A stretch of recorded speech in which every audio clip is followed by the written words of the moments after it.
try. I'm not in this thing alone. My first day of basic training was September 11th, 2001. So for most people, it was a different kind of experience for them. For me, it was my first day of basic training was a whole lot of just getting scuffed up by the drill sergeants. I wouldn't even believe it was true. At least I didn't believe it was true.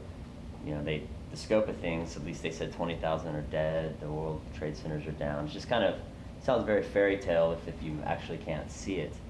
We didn't get to see it for a week, so I didn't believe it.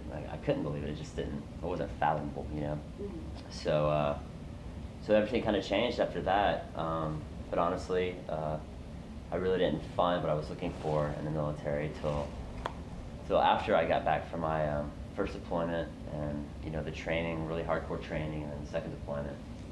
So definitely changed my life significantly. And like I said, I got out in December of 2006, and the transition to civilian life is a really tough one. Every day is a challenge. You really miss being amongst your soldiers and your men, and you miss the war in ways that you can't really explain to someone who hasn't been there. But doing the films kind of helped me out a little bit, coping with things. And the way it all came about was I was in the Sunni Triangle, and I called up David Broyles, who's the subject of the film. He's been my best friend since we were 15, 14, and he was a PJ in the Air Force, and he got out a little bit before I did. So, I just wanted to call him, needed to hear a friendly voice, and he told me about this fundraiser that he was doing, to raise money for disabled vets of Afghanistan and Iraq. And for awareness, he wanted us to swim the Strait of Gibraltar with our buddy Rush Van. A few Americans have done that, then climbed Mount Everest. So it's like, so we actually hung up the phone, and I went back to my hooch, and I just tossed and turned for 3 hours. And I called him back, and I was like, hey, let's make a documentary about this. And he's like, yeah, let's do it. And Chance was in Los Angeles at the time, and there was really no one else there's really no one else I would trust sending money home to produce this. And I was funny with my hazard duty pay, hence our production company, Hazard Pay Productions.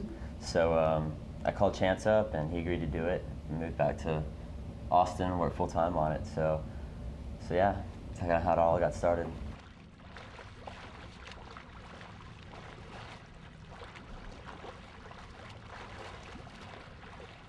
Challenges dealing with the VA, and like I said, like we say in the film, it's not that they're incompetent, they're just so overwhelmed. And you can walk to the VA clinic in Austin, and there's maybe 5 of my generation in there, and the rest is World War II, Korean War, Vietnam War, and it's just they're overwhelmed, and they're dealing with so many issues and so many problems.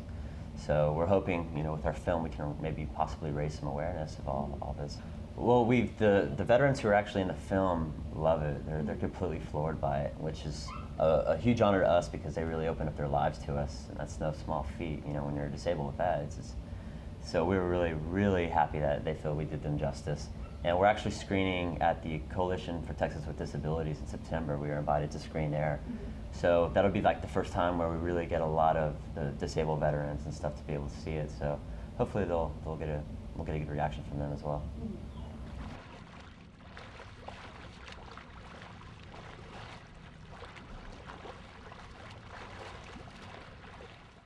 Matt and I were keeping in touch via email, and so it was definitely stressful, just because I wanted to do a good job and be a good producer, director, but also it had a much more bigger meaning for me because it was coming from Matt's money that he was sending home, and so the stress was just so much more of wanting to do a good job and wanting him to be happy with what we had done once he came home and saw it, so but I don't think it really changed anything too much like that. As far as between Dave and I, that was kind of a little different because the swim was separate from the film. They were a different entity, and so I had to keep in touch with Matt a lot as far as how we wanted to do things and what our story wanted to be versus talking with Dave about that, you know, because we were just trying to be more of an observer, you know. You get into a routine in the military, and it's a very hard routine to break when you get out. So I feel like I was moving at a pace that's faster than the rest of the world, you know, back home. So that was one thing. Just impatient, just very insecure. And then you deal with, you know, with other issues, you know, I still have trouble sleeping and, you know, some various other things, but those are just things I think every soldier who's kind of experienced some of the things that I've been through is going through now when they get out. And, you know, and you're a part of something that you really feel like you're good at, you know, and you wonder if am I ever going to be good at anything like this again? So, but I guess, so a lot of thoughts, you know, I had a lot of thoughts about just going right back in, and then, and you know, the thing about war, at least for me, is there's moments when everything's so crystal clear to you, and I don't seem to get that, you know, as a civilian.